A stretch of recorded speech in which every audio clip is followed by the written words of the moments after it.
724-1087. Add your events. Log on to WJBF.com, keyword community calendar. To get the weather, you need to see the whole picture. That's why Live Viper 6 gives you the Skyview network. Get a live view of traffic and weather from all over the CSRA. Available online 24 hours a day at WJBF.com and the free Live Viper 6 mobile app. The WJBF Live Viper 6 Skyview network, powered by Terry Lambert Hyundai. Low prices, big selection, and committed to quality customer service.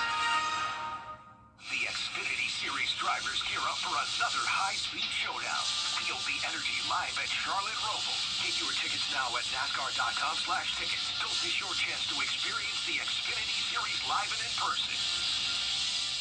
The News Channel 6 mobile app is now even better. Download it today. Right now on News Channel 6 at 6, trimming the fat when it comes to city parks. Why Augusta leaders are looking to make some cuts as your news at 6 starts now. Live from Television Park, this is WJBF News Channel 6 at 6. Good evening, everybody. I'm Brad Means. And I'm Jenny Montgomery. Thank you so much for joining us. Coverage you can count on begins with Augusta commissioners preparing to say use it or lose it when it comes to some city parks. Yeah, city leaders Tuesday scheduled to get the analysis for which parks are popular and which ones aren't. George Escala has more.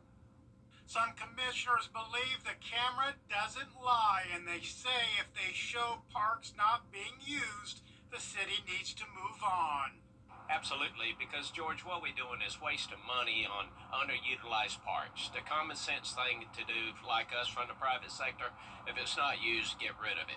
Commissioners expected to hear from an engineering firm Tuesday on the results of their parks usage study, where 136 cameras captured the action or lack of it. That'll be what we present tomorrow. Hopefully, based on that meeting, we can probably find a path to move forward. But some commissioners feel the city should take its time moving forward on the parks. You're talking about people, community, my constituent community, and saying, hey, I'm going to close your park without telling them, just saying that because they underutilized. Well, why are they being underutilized? The study will say exactly what parks got used and when. But the study just started this summer. They were only out in the summer months, right? The latter summer months, yes. We owe our constituents as much data and much information on why we're making the decision.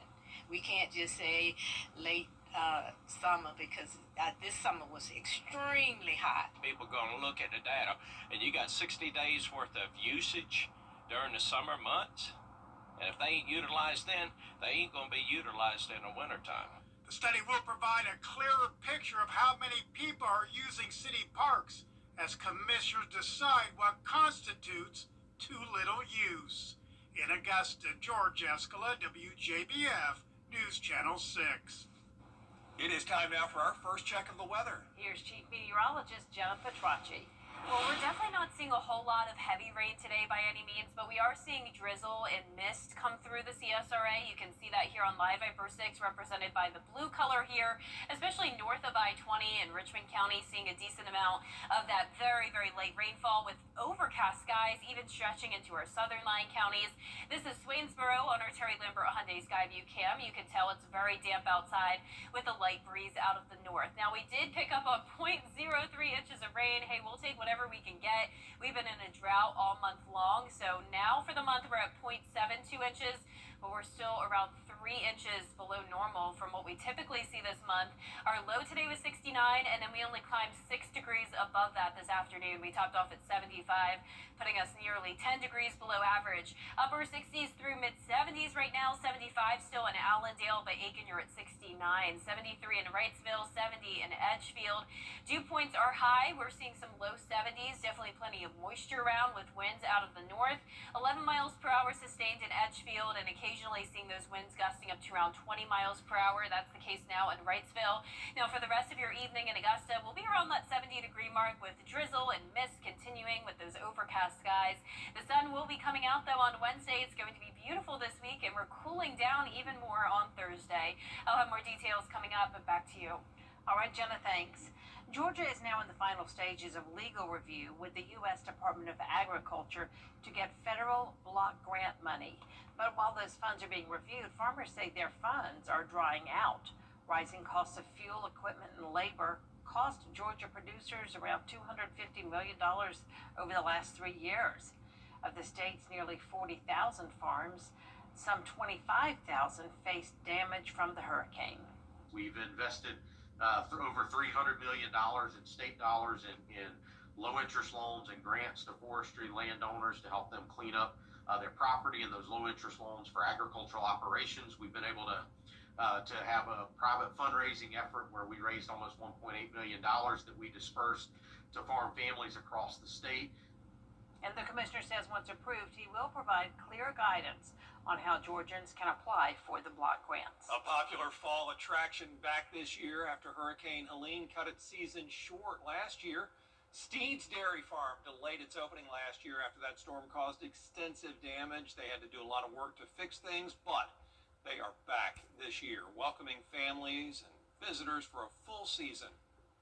But then when I heard trees cracking, and I said, I better get to the farm. So I came up here at 6, and all my trees had fallen on the fences. The cows could have got out if they wanted to.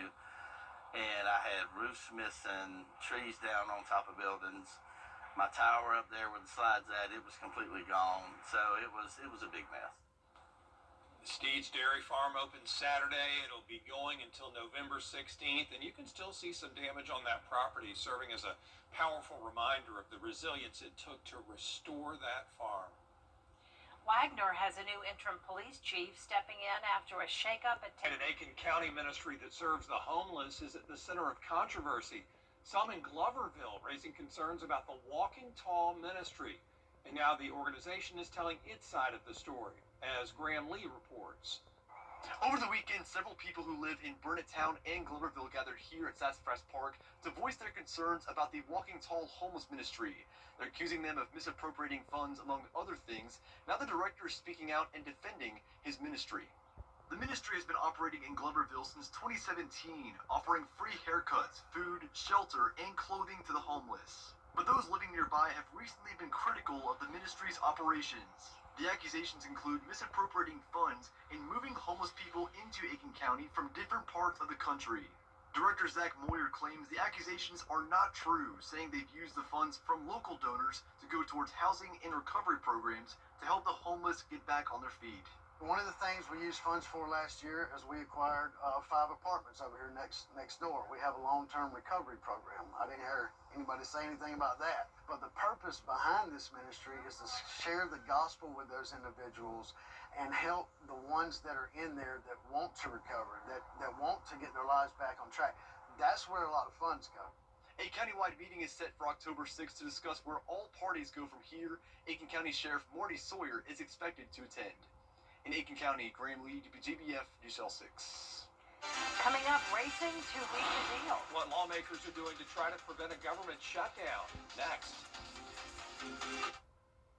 Bill O'Reilly joins Leland. On Furniture, where you can save more and sleep even better. As the weather turns to fall, turn to Riverside Heating and Air Conditioning to be sure your unit is as ready as you are. We service all brands of equipment and are proud to be an elite 10-star dealer. At Riverside Heating and Air Conditioning, we offer free estimates and we have 60 months no-interest financing until November 29th. We even have second-look credit options for those with challenged credit. And just like Chili Willy, we have a license to chill. Stay comfortable inside with Riverside.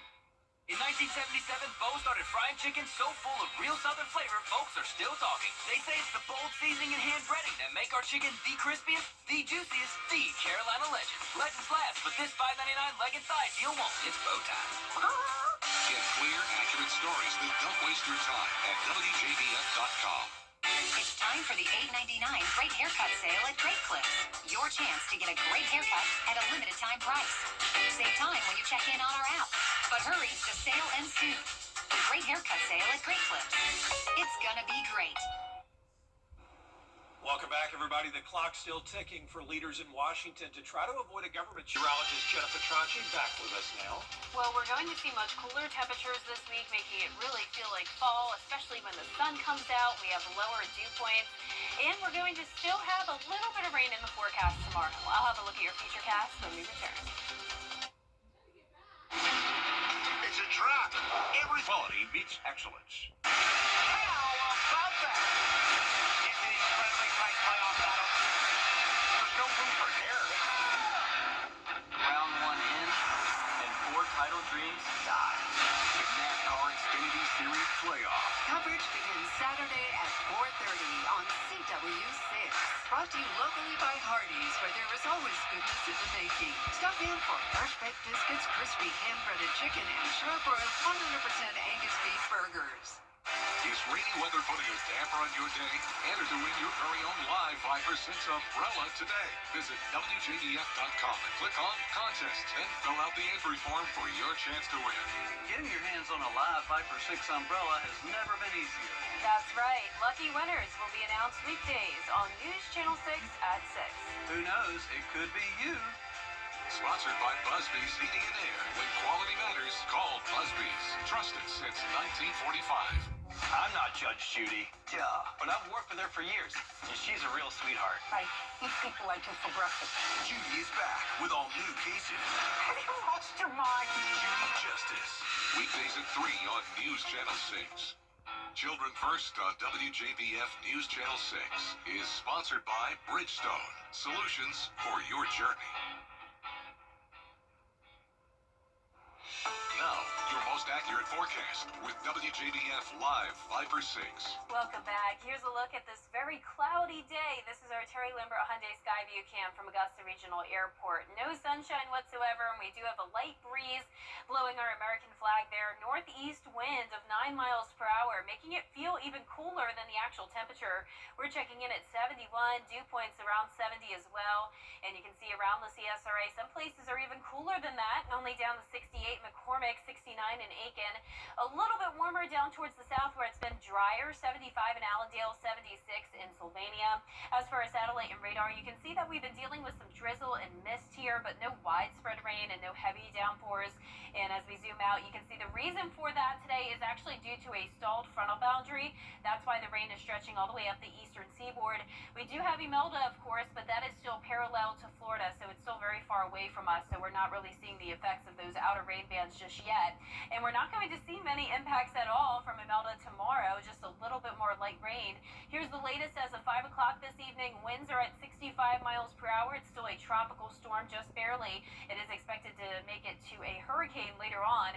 And then as we look at Humberto, it's a major hurricane. Winds are very strong there, 140 miles per hour, but that one's going to be weakening. So here's Humberto's track. It's going to be staying at just outside of Bermuda, which is great news. It will be weakening down to a Category 1 by Wednesday, and it stays out to sea as a fish storm. And it's also dragging Imelda with it. You can see by 2, or even late tonight, 2 a.m., that's when it could possibly get up to Category 1 strength. And unfortunately, it is taking a beeline towards Bermuda, so far away from us here in Georgia, South Carolina, but we'll be watching Bermuda for possible landfall there as we get into the middle of the week.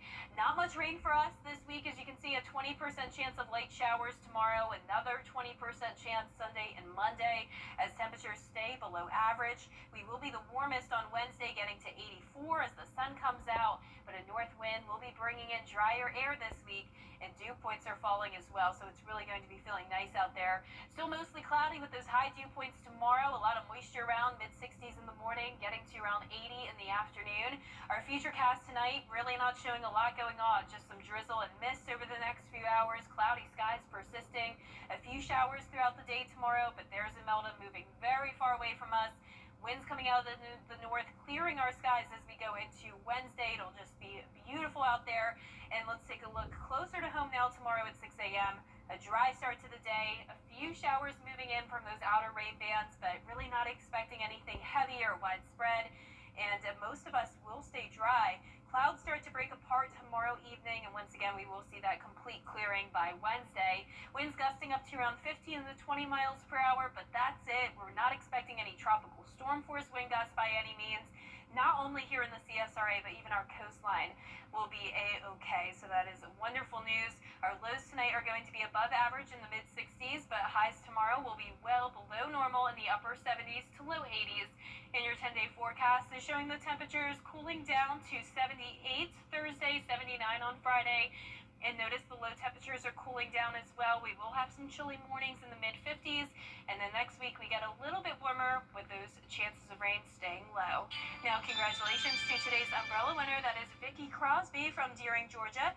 Vicky, you can pick up your umbrella here at the station and sign up to win yours on WJBF.com. All right, Jenna, thanks. Coming up, the Georgia Bulldogs looking to bounce back from their close loss against Alabama. We're going to hear from head coach Kirby Smart in sports. It was raining, and I came to a complete stop. The mail truck smacked me. I called to my Costello's law firm, and I'm like, I am really, really hurt. They actually care about their clients. I got above and beyond what I was expecting to receive. Thank you, Mike Costello. For over 50 years, Morris Opticians. Weather headlines on News Channel 6, brought to you by Southpaw Roofing. The Live Viper 6 mobile app. Download it today. Now, WJBF sports coverage you can count on. Well, football Friday night, week 8 is here, and with September football behind us, teams around the CSRA trying to build their case for the postseason as region play continues. Now, on the Georgia side, this week's Game Night Live game of the week takes us to the Brickyard, where the Thompson Bulldogs host the Burke County Bears. Both teams coming off blowout wins last week. Thompson trying to avenge their 2 losses to Burke County in the regular season and postseason last year. Now in South Carolina, the North Augusta Yellow Jackets coming off their first loss on the season against Gray Collegiate. They'll look to bounce back at home against the Aiken Hornets on Thursday night at 7:30 p.m. Well, the Georgia Bulldogs coming off their first loss of the season to the Alabama Crimson Tide over the weekend. But the Dogs, they need to have a short-term memory now as they look to the Kentucky Wildcats. Now, the Bulldogs lead the overall series 64-12 against the Wildcats, winning the past 15 meetings dating back to 2010. Now, Kentucky's last victory in the series was in 2009 back in Athens. Now, in the Kirby Smart era, Georgia is 16-3 following a loss and knows that one setback doesn't define the season. And a good football team is going to just got to get better. Like, I love the team in that locker room. I have repeatedly said they enjoy practice. They work their butt off. They're not perfect. I mean, I'm telling you guys, this is the new era of what we're going to see. There's games like that all over college football, and they're going to continue to be. And you know what? They got to go play a good team next week. We got to go play a good team next week. It's just what it is. Now, kickoff is set for Saturday at noon right here on News Channel 6. Well, in volleyball, the Augusta Jaguars getting off to a 10-2 start to the season. They will look to keep it rolling tomorrow night against Converse University. The Jags so far undefeated also in Peach Belt Conference play. They're coming off a 3-1 victory against Georgia College on the road. Now, with a mix of new faces and experienced returners, there's still a sky-high expectation to make the postseason, just like they did last year competing in the NCAA Southeast Regional. You just walk into our locker room, you can see it's around all the walls of like our history of our culture, of what we've done, and anything shy of that, short of that, is not good enough. I think it's like an expectation now, making it to regionals, but like we need to like make it to NCAA Elite 8 now. Like we need to keep pushing and striving for a higher goal and achieve it. Now, the Jags seeking their 11th win on Student Appreciation Night Tuesday at 7 p.m. All right, Gianna, thank you. We'll be right back. The CSRA. It's where we were born, where we live, where we work, where we're raising our families. It's our home. That's why the people of the CSRA count on us after an accident. Because they know about our skill in the courtroom, how we treat clients like family, how we love this community, and the people who proudly call it home. We're just a call or click away. Injured? When you need me, call me. I'm your Augusta guy. 706-724-7224. On TV, sometimes it's just meant to be. Like Hazel and running. Run out for a long one. Like Danny and the red hair. Like Fish and Naps. What else have I got to do? Like Dennis and his distinct voice. Mr. Wilson! Mr. Wilson! Like Jeannie and the wanted to be. It's always TV, how it was meant to be. Watch today on WJBF 6.3. Attention viewers, CW6 is now available today on Fubo. It's never been easier to watch all your favorite CW shows, sports, talk, reality, and so much more. CW6. Watch it today on Fubo. Something about the morning. Makes you feel good now. You know that I love you. Good morning, Augusta. Our 10-day forecast is showing just a slight chance of rain tomorrow with mostly cloudy skies, getting to 80 degrees, then warming up to 84 on Wednesday. The sun comes back out. Then we cool down, chilly mornings in the mid-50s, then a slight chance of rain again on Sunday. The Ironman Augusta Triathlon back in Augusta for its 15th year this weekend. Athletes doing a fast 1.2-mile swim in the Savannah before biking 56 miles and then running 13 miles. It was a big weekend. A lot of fans coming out to cheer them on. Congratulations, one and all, who took part in the Ironman. And that is our report for now. We're back at 7 after World News Tonight. And we'll see you again for News Channel 6 at 11. Have a nice evening.